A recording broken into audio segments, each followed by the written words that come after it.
General of the Nigerian Security and Civil Defense Corps. Helen, good to see you. Thank you. So you've been on the ground. You've seen for yourself. Paint a picture for us, if you will, about these refineries. How are they set up? Who are these people? How are they able to do this? Yeah, I will talk from my experience in Rivers State when I was the state commandant. There we found out that there are a lot of stakeholders that are involved in this criminal act. We have those that are the political class. We have community leaders, youths. We even have contractors who work for the oil companies, and even some oil company workers who are out to sabotage the efforts. It looks like everyone is involved. Exactly, that's what all I'm saying. Across the board. All across the board. From politicians to oil workers to the community. Yes, they are all involved. And you said there's something like 6,000 refineries down there? Yes, that's what statistics. 6,000? Yes, in the creeks. Yes. And about 1,000 on the land. What does it take to set up a refinery? I mean, I thought it was a complicated process, no?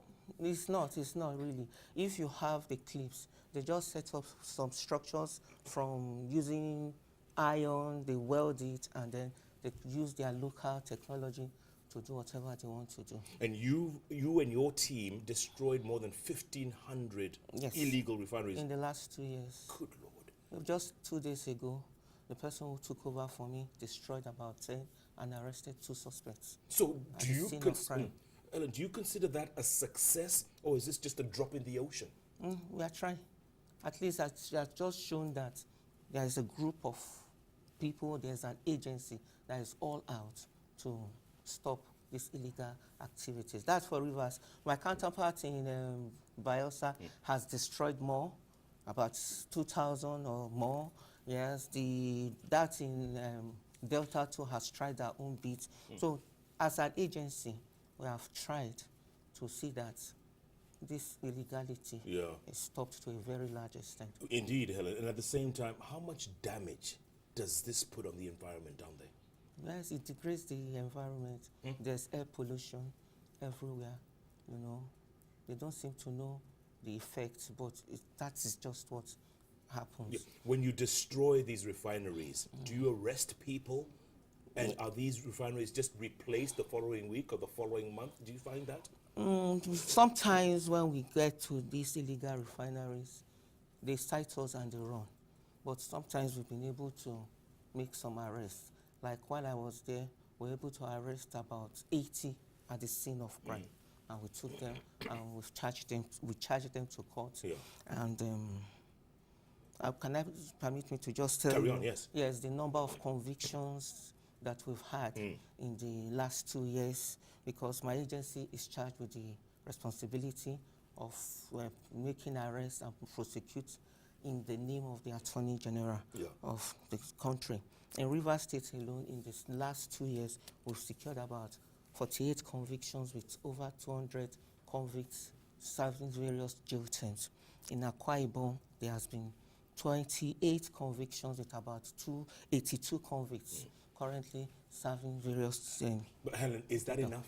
It's not enough, but we are still trying, you know, because there are so many challenges. We would have done more, but there are so many challenges. You would have done more if you had what? What would be your wish list? What would be top on your wish list? Yes, if the Corps is empowered and given the right equipment, like we need gunboats to be able to operate in the high sea, we need flying boats, we need so many other things, then the courts of law need to assist us because they sometimes slow down the process of prosecution. Bottom line, Helen, would you say you're losing the war against the bandits there, if you will? Are you losing the war against the militants? Militants, no. From NSCDC's point of view, I won't say we are losing, because sometimes when we even identify some of these ex-militants, we collaborate with them. I collaborated with them when I was in Rivers State, and that's why we didn't have a major blast. Do you feel you and your team, do you feel a threat to your lives? Because there are godfathers down there. There are people who control that area. It's like a bandit land. You see, there's something you need to know about NSCDC. We are the grassroots security. And what we do is we collaborate with them. I was collaborating with the militants. I told them we need to work together to ensure that this pipeline vandalism is reduced to the barest minimum, and they collaborated with me. Sure. So we work with them, we work hand in hand with them, and one way we have been able to do this, especially in Rivers State, is that we identify these people. They want to vandalize, maybe to register a grievance. We use the alternative dispute resolution. Bottom line, Helen, Yeah. you're winning the war. Yes. You're winning the war. Yes, yes. Helen, thank you so much. Thank you. Helen Amakir there. She's the Assistant Commandant General of the Nigerian Security and Civil Defense Corps. Time for a quick short break. All the business news up ahead. Stay with us. You're watching Arise News Now, live in Nigeria's capital, Abuja. We're back in a moment.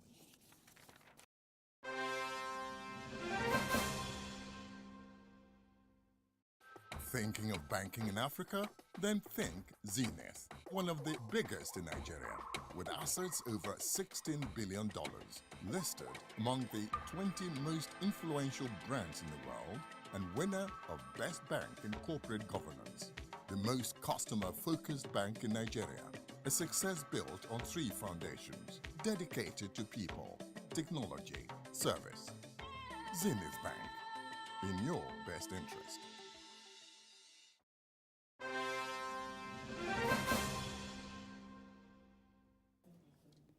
And welcome back to Arise News Now, coming to you live from Nigeria's capital, Abuja. I'm Jeff Kwenenge. On to business news now. And 1 week after its issue, Nigeria's $1 billion Eurobond is already started trading on the London Stock Exchange. Now, the 15-year government bond, paying 7.875%, is the longest ever maturity for an international Nigerian bond, the first international issuance for the country since 2013.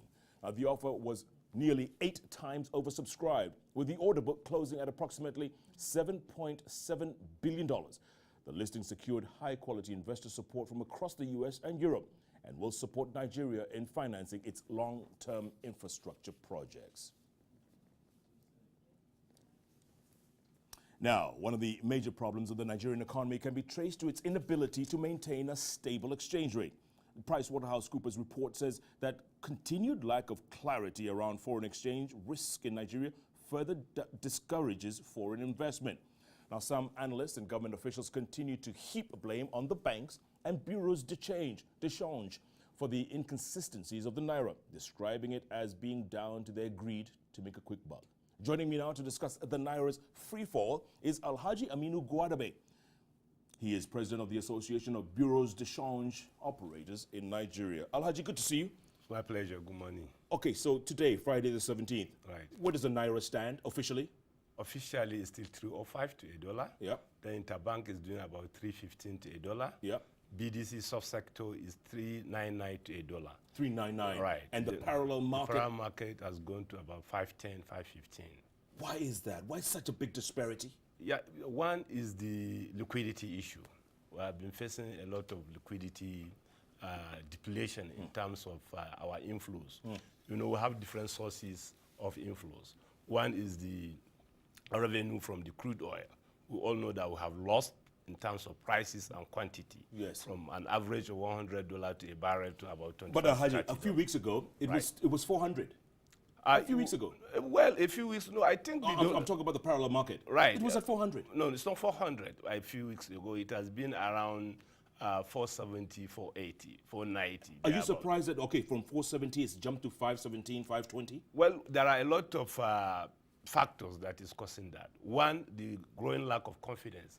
A lot of Nigerians, even if you don't need dollars, you want to buy. People are keeping dollars in their houses. People are keeping dollars in their cars with what we have been seeing in the economy.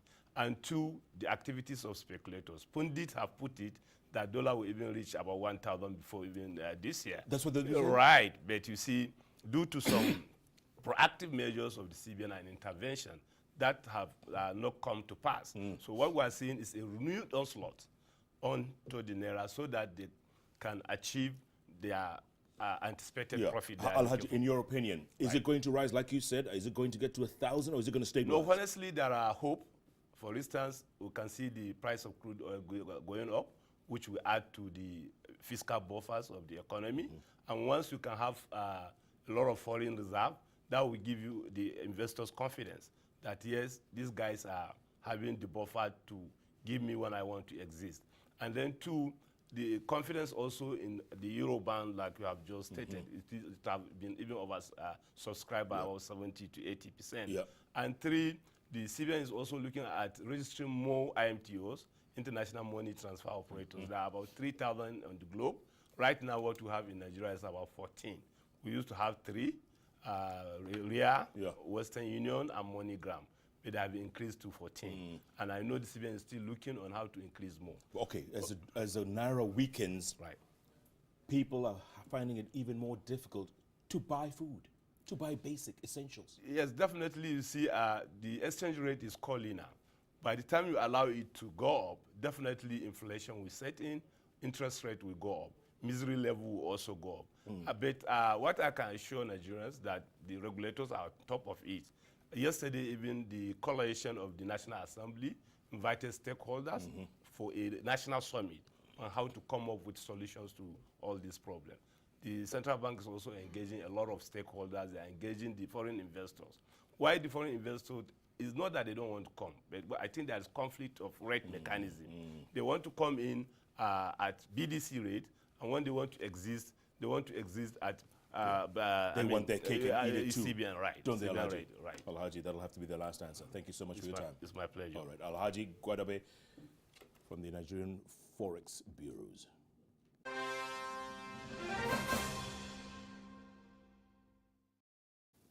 To sport now, and we start with football and a roundup of last night's Europa League action as Manchester United beat Saint Etienne and Tottenham suffered a 1-0 defeat away to Gent. It was the battle of the Pogbas at Old Trafford as world record signing Paul faced off against his older brother Florentin. The pair greeted each other with a secret handshake in the tunnel prior to the match and was seen chatting as they left the pitch for half-time. But it was the younger of the two siblings who would have been happiest at the end of the match, as his Manchester United team ran out easy winners 3-0 thanks to a Zlatan Ibrahimovic hat-trick. Tottenham had earlier travelled to Belgium for their first leg tie against Gent and named a strong side going into the game. Following a defeat to Liverpool in their previous match, they would have been keen to get back to winning ways, but looked out of sorts once more, suffering a shock 1-0 defeat thanks to a Jeremy Perbert goal. There was also concern as Tottenham's manager Mauricio Pochettino confirmed star striker Harry Kane had picked up a knock towards the end of the game. Spurs will be hoping the injury is only minor. Other standout results saw AS Roma crush Villarreal 4-0 and Atletico Bilbao edge 5-goal thriller, beating Apol Nicosia 3-2. Now, to athletics. And following his recent knighthood, Somali-born British athlete Sir Mo Farah has opened an athletics track named in his honor. The 4-time Olympic gold medalist and 5-time world champion winner, who was born in Mogadishu, moved to the UK as a child. Speaking at St. Mary's University College, the track where he began his running career, Mo spoke about representing his adopted country, saying, quote, "I'm very proud to be British and to represent my country and given a chance to be able to do something and doing it right. It's been amazing." Farah, who has won back-to-back Olympic golds in the 5,000 meters, 10,000 meters events to become Britain's most successful track athlete in Olympic history, also spoke about his recent comments on Donald Trump's proposed travel ban. This is what he said. He said, it's important that I speak at the time. It did affect me, speaking to my kids and not being able to see my kids. That affected me. So it was important that I speak up and say what was right. Close quote. All right, that'll have to do it for this edition of Arise News Now. Thanks so much for being a part of this program. Stay with us throughout the day for all the headlines from around the world. I'm Jeff Kwenange in Nigeria's capital, Abuja. Thanks for joining us. The news continues in just a moment.